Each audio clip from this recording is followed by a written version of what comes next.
400 years ago, marshland covered a large area of the east of England.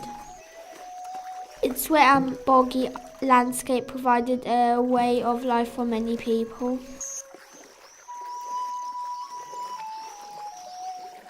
It was known as the Fenland. The area was a mystery to much of the country, including the king. King Charles I wanted to make more use of this land, so he summoned the Earl of Bedford to advise him.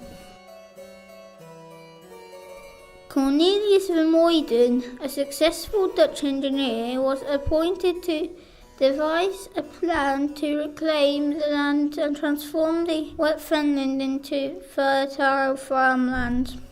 By creating drainage channels for water to flow into, the land would eventually become firm enough to grow crops. However, the Fen people were happy with their way of life and didn't want their homeland to change.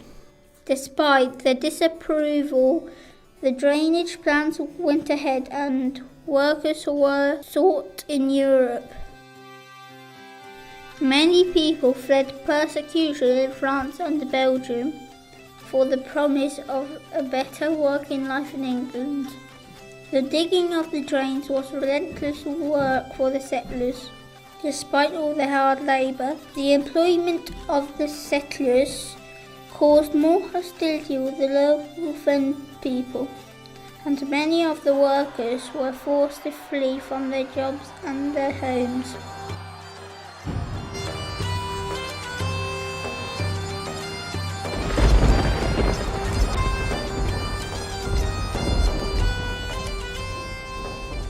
In 1642, England went to war with itself, and the Civil War divided the country. After it finished, many Scottish prisoners of war were taken and forced to continue digging for drains. The working conditions were described as a living hell. The ague, a form of malaria, was prevalent at the time, and many prisoners died during the work. It was decided that a long straight drain, known as the Bedford Level, should be dug to divert excess water from the great river Ouse straight out to the Wash and the North Sea. The water level would be controlled with a major sluice gate at Denver. After decades of work, the new drainage system, with help from the wind pumps, was successful. Eventually, the farmland created was some of the richest and most fertile in the land, and the fens became vital to the production of the country's food. The age of steam and the invention of the steam engine increased the power and speed of water pumps, and the drainage system improved. However, it was still susceptible to winter flooding. An extra channel was eventually dug parallel to the Bedford level to divert more water. The long strip of land in between would be used as a floodplain to protect the surrounding farmland. This became known as the Ouse Washes.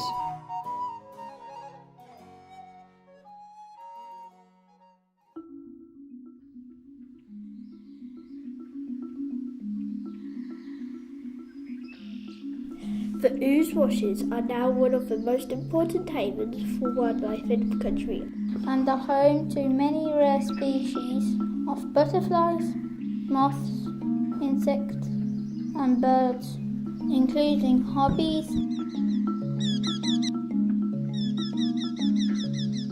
avocets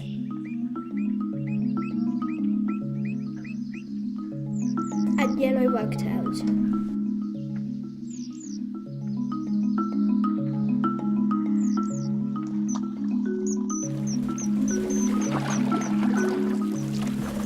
Lots of water birds and fish, as well as voles, live on or in the water.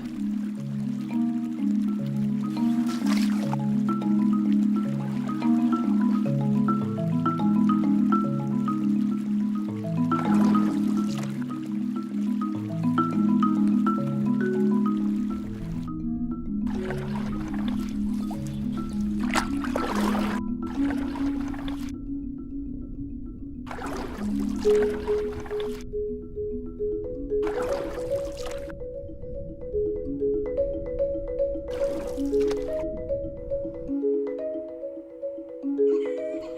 owls and bats can also be seen at night.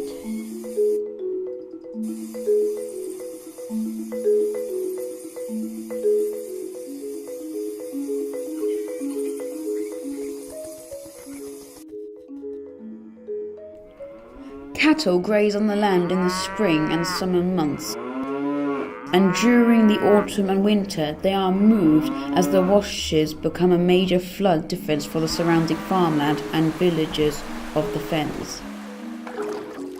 It also provides a winter home for thousands of swans migrated from Scandinavia and Russia. The Ouse Washes will play an important role in the future by providing a haven for endangered species of wildlife and protecting surrounding towns and villages against the environmental threats of rising sea levels and climate change.